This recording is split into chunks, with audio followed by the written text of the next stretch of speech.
The Great Leap to Paris. Springtime in Paris meant erratic weather, since relocating here months ago to start anew. I spent days basking in the comfortably warm weather, but could not avoid the occasional downpours. We cannot have sunshine without a little rain, I suppose, since moving to France 8 months ago. I have developed a routine every Wednesday morning. Wednesdays were my day off. It was pretty odd to have a midweek break, but I appreciated it all the same. I would take my Mason Tamboit bike for an early ride to my favorite cafe, the Debut Coffee in Delhi. My bicycle was my first big investment in Paris, but I did not regret it one bit. It was environmentally friendly, functional, and very convenient. I relished every bike ride I have had in Paris, since cycling gives me the peace of mind I need and the exact ambience I came to France for, although Debut was just a stone's throw away from my apartment. I rode my bike all the same, just in case I wanted to go grocery shopping or run more errands after my me time in the morning. This Wednesday was no different, with the weather in France slowly transitioning into summer, but still blessing us with occasional light showers of rain. I sported a thin gray turtleneck and packed my black leather jacket for good measure. As I was parking my bike just outside Debut and utilizing my bike lock just to be safe from thieves, the smell of fresh pastries wafted into my nose. I adored the smell of Parisian cafes. I almost salivated at the mere thought of getting my favorite combination from the cafe: lemon curd tartlets topped with some raspberries and a warm cup of cappuccino. What can I say? I was a person of routine. The cafe's tiny bell rang as I walked through the door. There are more people than usual. Some were regulars, like the old couple in the farthest corner and the cramming university students whom I see every so often. I ordered my regular, making small talk with the amicable owner, Mira, as I waited, thankfully, despite the number of people in the cafe.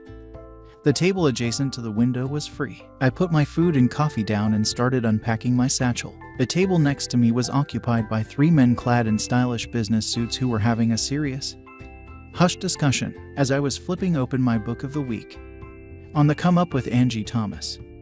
I made eye contact with one of the corporate-looking guys from the nearby table, sitting on the side opposite me, as his icy blue eyes momentarily met my gray ones. My heart skipped a beat. He looked straight out of a magazine. He had that kind of boyish handsomeness that you would glance at on the streets, then have you do a double take. Previously, I found darker orbs to be attractive. I never thought blue eyes could be that captivating, but his were. Blushing, I swiftly diverted my eyes back to my book as I sipped my cappuccino and consumed my tart.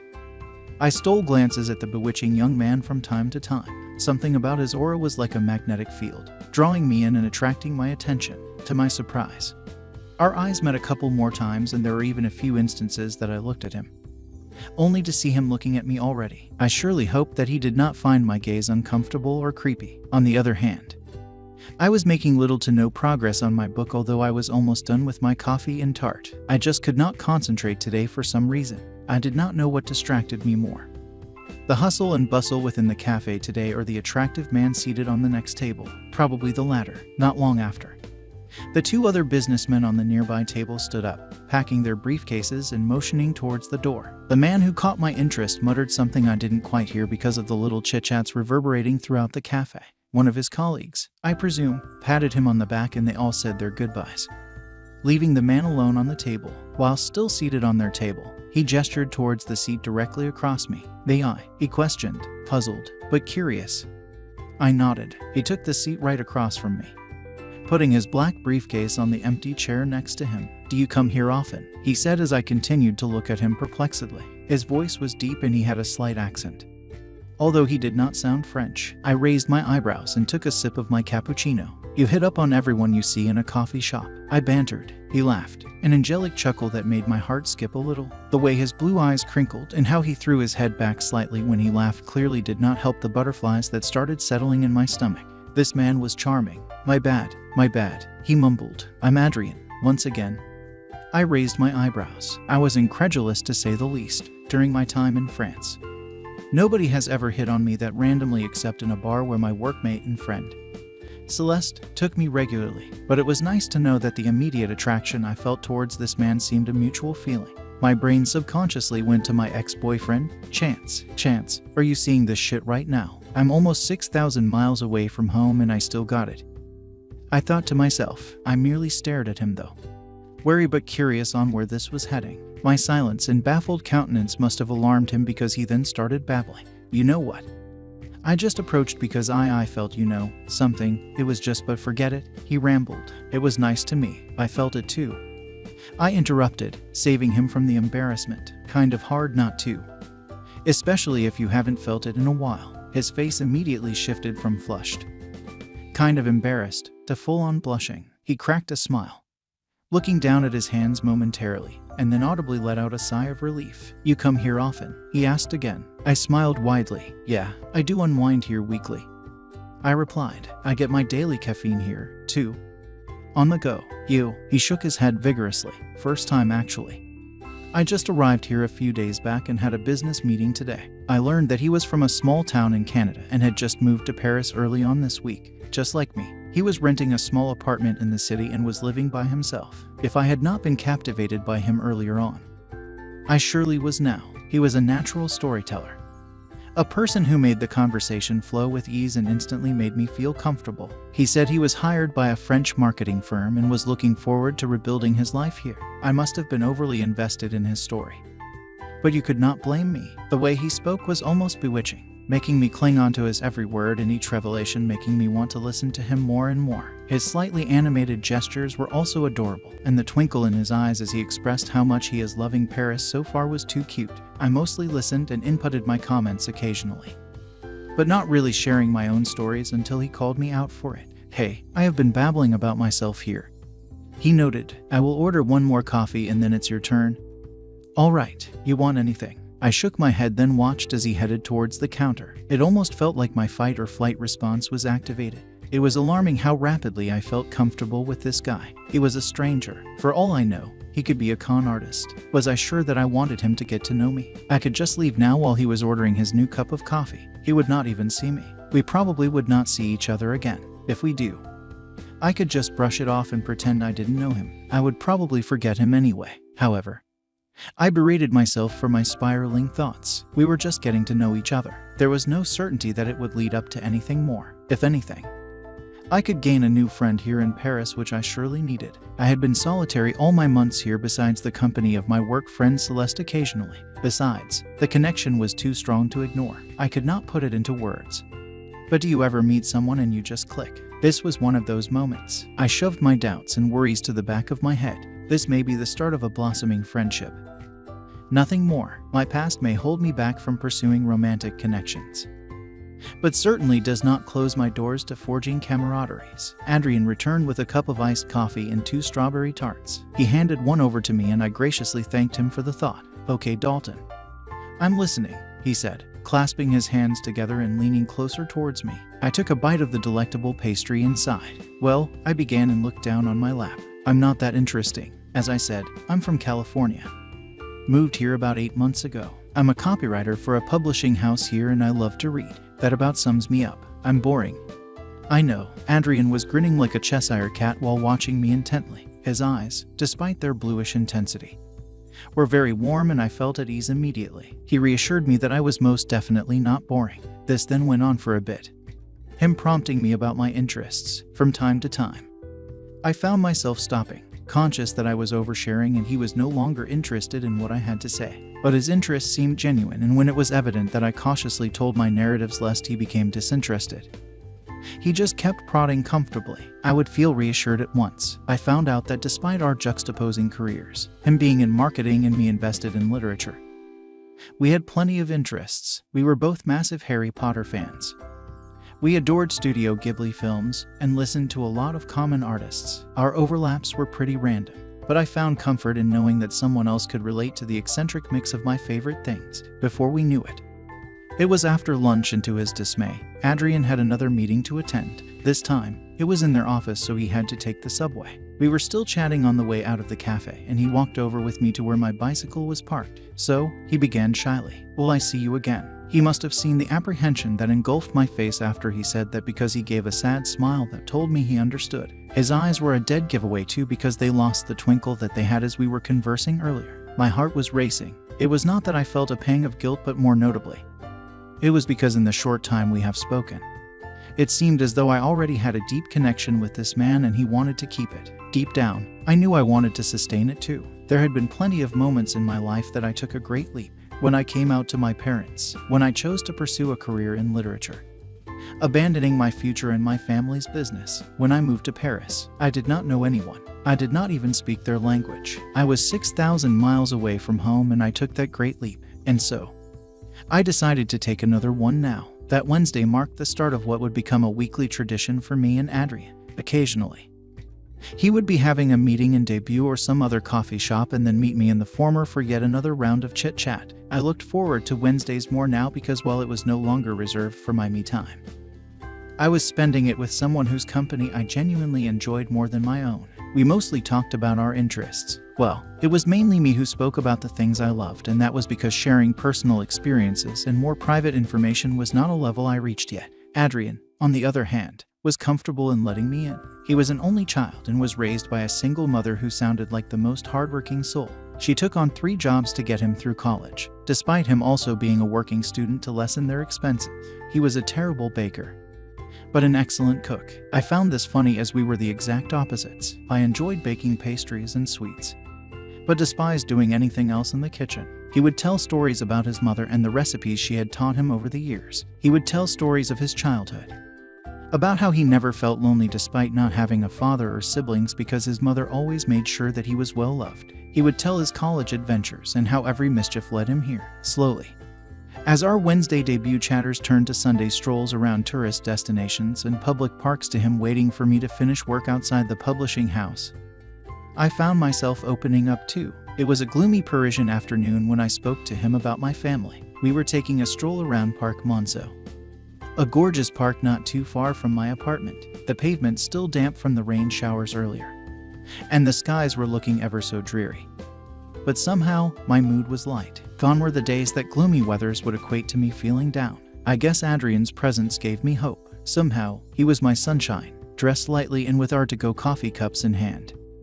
We sauntered around the park. Flowers were blooming, children were on swings, families were having picnics, and everything seemed to be falling in place. I had been telling him about my family history, about how my father was a business tycoon in California and my mother was a socialite. I also spoke of my 2 older siblings, Diana and Dylan. The former had her own family and was based in London, a mere 2-hour train ride from here, which was why my parents ended up supporting my move in the first place. The latter was the heir to my family's real estate business and was in the process of planning a massive beach wedding back home in California. He was floored, unbelieving that I came from old money, given that I lived a simple life and was thrifty during all the times we went out. "You never fail to surprise me. You know that," he said, shaking his head in disbelief. "How can you be like some hotshot millionaire or something from Cali and not tell me? I wouldn't have treated you to this coffee perhaps." I chuckled. "False. You would still treat me. You're just generous like that," I retorted. He blushed, turning a deep scarlet and looking down at his feet. It was one of his subconscious gestures that I have noticed over the past few weeks, and I found it adorable.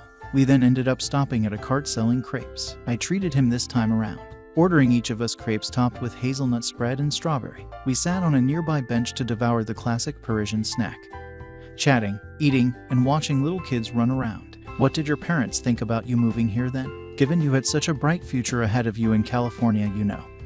he queried while looking at me intently. I wiped my mouth with tissue before I spoke, aware that I was somewhat of a messy eater. "Well, my mom was upset for the most part. I mean, I'm the youngest, so I'm like the baby of the family. But she came around. Dad is supportive. I think he's just relieved that my brother Dylan was running the company anyway, so they didn't really need me. But I needed this," I said, gesturing to the flora around us and referring to the overall ambience of Paris. "Fair," he said. "I wish I had that kind of privilege. Just moving to a whole new country because I needed a fresh start or whatever." I let out a small laugh. "I mean, when you put it like that, it sounds good and refreshing, but it's still hard. I've been here, 9 months now. I'm just now figuring out my purpose, I guess. What about you? You never told me why you moved." He finished off his food and gave a small, melancholic smile. "You're looking for yourself. I'm also looking for someone. I'm looking for my father." Adrian then told me even more stories about his childhood, and although up to this point, I thought he had shared to me pretty much every major detail about his life in Canada, I was so wrong. He grew up in a single-parent household and had never met his father before. He came to France, hoping to find him. He said his mother supported his decision and wanted him to meet his father too. So after paying off his college debt and securing a job in Paris, he took the leap and flew here. It hit me how different our aspirations were upon moving here. I came here for a fresh start so I could forget my past and start anew. He came here to revisit his past so he could come to know his father. But despite all our differences, be it in our family backgrounds or what we aimed to get out of our time in Paris, we somehow worked with him. I did not have to spend time rummaging through my closet, thinking of the best possible outfit to impress him because I knew he would appreciate me regardless of what I wore with him. I did not have to pretend like I enjoyed the fine dining every date night. Street food worked. Hell, we even enjoyed McDonald's together frequently. What we shared looked nothing like my past relationship, and as I reflected on how far we have gotten over the past few weeks, I could not help but think of it like a movie reel. It seemed like I was watching my own rebirth. My old self slowly coming back, but this time better. Ignited by meeting Adrian later that week, I expressed my sentiments to my older sister and confidante, Diana. We were having lunch in a fancy restaurant in the city called Brasserie Maillard over some white wine. I told her about Adrian and my reservations about this blooming relationship. I mean, at some point, you have to tell him about Chance, right? Of course, she just had to bring up my dickhead of an ex-boyfriend. Why would I queried, biting into the delicious lobster that I had ordered. Diana rolled her eyes. You came here to a fresh start. You meet this guy who is too good to be true, shares all of his life to you, and you build this connection with him. But he doesn't even know you're here to forget about someone. See how screwed up that is now? It did not take much convincing. After Diana left later that week to return to London, I invited Adrian over for wine night. I opened a rose wine and made a simple cheese board, laid some blankets on my balcony, and lit some candles. It was pretty romantic, if I do say so myself. Wow, he went all out, trying to impress me. Huh. He nudged me and raised his eyebrows playfully. I cackled, while I was also somewhat trying to prepare a romantic night for us.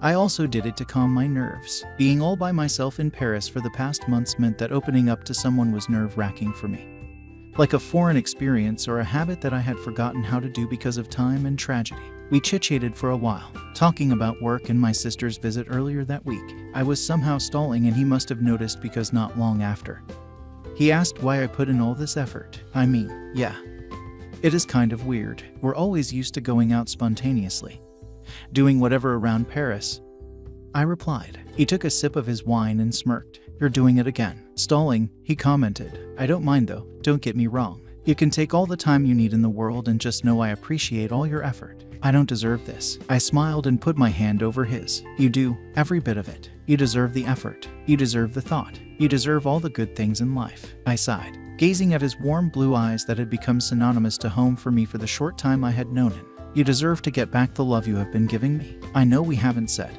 but you never fail to show it to me. Giving me your flannel when you notice I'm cold. Never failing to give me a postcard every single time we met since that Wednesday in the cafe. Fetching me from work no matter how tired you are. I see it and I want to give myself to you fully because you deserve that and more. But before that, I need to tell you parts of me that I haven't shown you, and if you still want me after that, then I'm willing to give all of you to me. He squeezed my hand gently, scooting more closely towards me. We were sitting on the blankets that I had laid on the floor of my balcony. I'm all ears, he said. I then laid down and asked him to do the same, gazing at the starry Parisian skies instead of at each other's eyes. I figured looking him in the eye while I told the trauma and tragedy of my past relationship would be too difficult to do. Over the next hour, I recalled my 5-year relationship with Chance and how it deteriorated from a storybook high school romance tale to an emotionally abusive, one-sided dynamic, as I told him about the multiple times I was cheated on.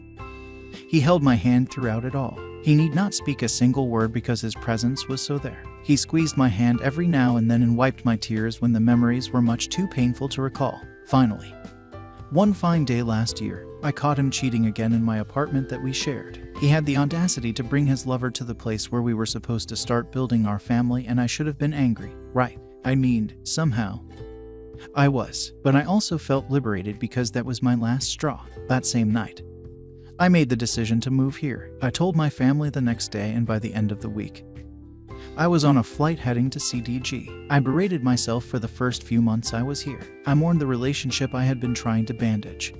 But more importantly, I mourned all the times that I had spent disrespecting myself by accepting him after every cheating incident. In loving him, I lost myself. Adrian gave my hand another squeeze and ran his hands through my dirty blonde hair. The latter was a newly found habit of his that I found great comfort in. So if you were wondering why I was shy, close off, and just seemingly unmoving at first, this is why. He shook his head, his eyes meeting my gray ones. No, I actually didn't. I knew you would tell me all about you and the intricate stories you had when you were ready. When I met you, I immediately knew that you were everything I could ever want in a person. I didn't know all of you just yet, but the parts I knew, I already loved in ways I've never loved before. I was more than honored that you showed me parts of you bit by bit. To know you even just in that sense at first was more than enough. I'm happy to know you and I'm happy to love you. My breath hitched and I was evidently floored. Silence engulfed us for a few seconds before he broke it. You don't have to say anything now. This was probably bad timing, but I had to say it. Tonight,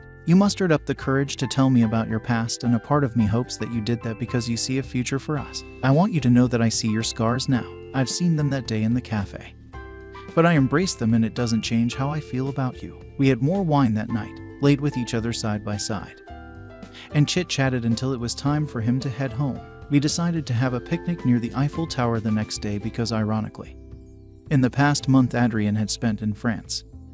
He had only seen the famed tourist site in passing. Of course, he did not leave without leaving me a postcard. This was a habit he developed shortly after we met. Every single time he came to see me, he would bring with him a postcard and write a sweet message at the back. I kept every single one of them in a box beside my bed. Why did you start doing that? I finally asked that night. I always dreamed of coming to Paris, so when I was a kid, I started buying these postcards of France from a little shop in Ontario. I told my mom that one day, I will go there and find my dad. I will also go there with the love of my life. Who knew that I would find the love of my life here? So I started giving you the postcards so that you'll have a piece of my past. They are a reminder of my dreams as a kid and how those dreams collided with meeting you right here in Paris. That night, he wrote on a postcard before he left. With a soft kiss, he gave me a postcard of the Eiffel Tower with a handwritten note at the back saying, I do believe that while love can hurt, love also heals.